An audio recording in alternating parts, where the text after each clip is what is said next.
Hi guys, welcome back. ఈరోజు beacon వచ్చేసి May 2024. ఈ బీకన్ థీమ్ వచ్చేసి does piping meet the specification or not. దీని క్యాప్స్ లైన్ వచ్చేసి does your company follow its pipe specifications. So incident ఏం చెప్తున్నారంటే, ఇక్కడ ఫోటోలో చూపిస్తున్నారు కదా, ఒక ఎస్ఎస్ లైన్కి 2 ఫ్లాంజ్లు కలిపేసి కాస్ట్ ఐరన్ స్ట్రైనర్ ఒకటి థ్రెడ్ జాయింట్తో కలిపారు.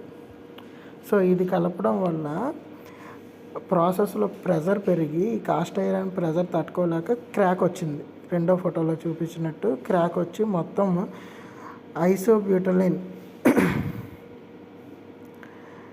రిలీజ్ అయిపోయి అరౌండ్ 4500 kgs రిలీజ్ అయిపోయి ఇగ్నైట్ అయిపోయి ఇద్దరు ఫెటాలిటీ అయిపోయారు and plant shut down. Mostly ఇది థర్మల్ ఎక్స్పోజర్ అయ్యి ఉండొచ్చు అని చెప్తున్నారు. సో ఇది ప్రెజర్కి తట్టుకోలేక విరిగిపోయి 4500 kgs గ్యాస్ని, ఐసోబ్యూటలిన్ గ్యాస్ని రిలీజ్ చేసి ఇగ్నైట్ చేసింది. సో ఈ beacon focus on using piping materials approved ద్వారా పైపింగ్ స్పెసిఫికేషన్. అక్కడ ఏం చెప్తుందంటే, చాలా పెట్రోకెమికల్ ఇండస్ట్రీస్లో కాస్ట్ ఐరన్ పార్ట్స్ని వాడరు. ఎందుకంటే హై ప్రెజర్ డెవలప్ చేసినప్పుడు, డెడ్ లెగ్ డెవలప్ చేసినప్పుడు compare to SS cast iron brittleness ఎక్కువ ఉండి క్రాక్ అయిపోయి లేదా పగిలిపోవడం చేస్తుంది.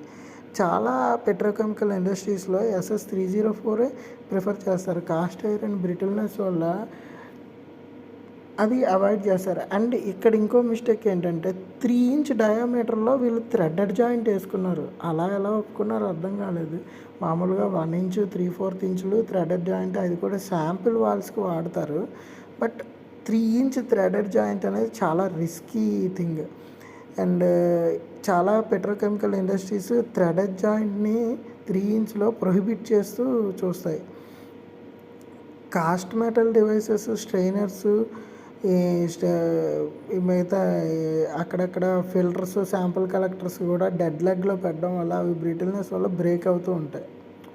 సో ఈ ఇన్సిడెంట్ అనేది ప్రాపర్ పైపింగ్ మెటీరియల్ వాడకపోవడం వల్ల జరిగింది. సో మనకి ఏం తెలుసుకోవాలి ఈ డిజైన్లో? ఈ బీకన్ ఏం చెప్తుందంటే, ఏదైనా పైపింగ్ డిజైన్ ఉంటే అది industry approved piping specification follow అవ్వాలి. ఏది పడితే అలాగా, ఎక్కడ పడితే అలాగా, ఏ పార్ట్ ఉంటే ఆ పార్ట్ మార్చేయడం కాదు.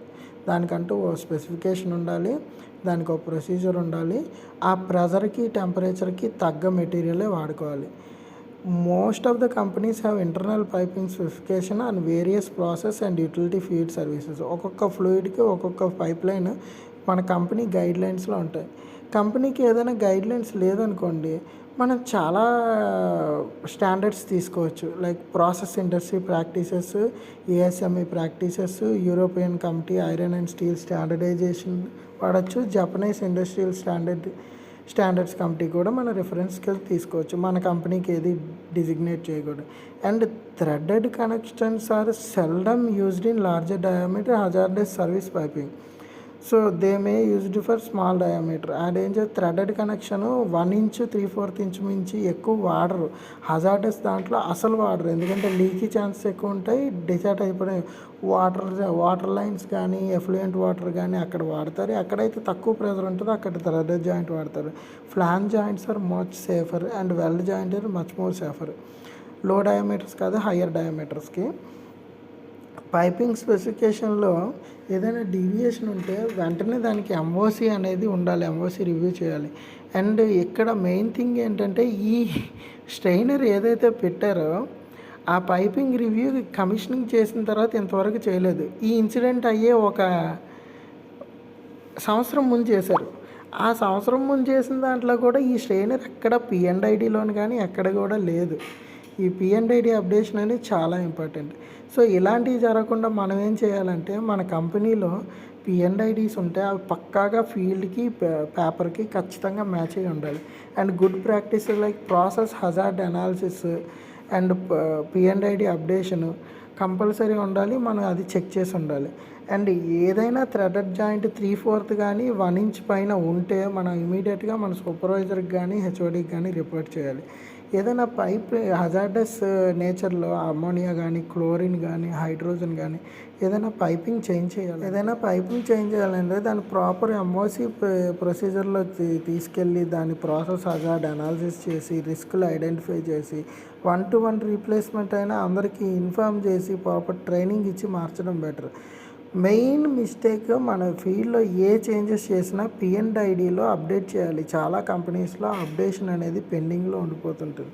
And process hazard analysis and PSSR ఇవి నామకే వస్తే చేయకూడదు, కంపల్సరీ ఇన్వాల్వ్ అయ్యి చేయాలి.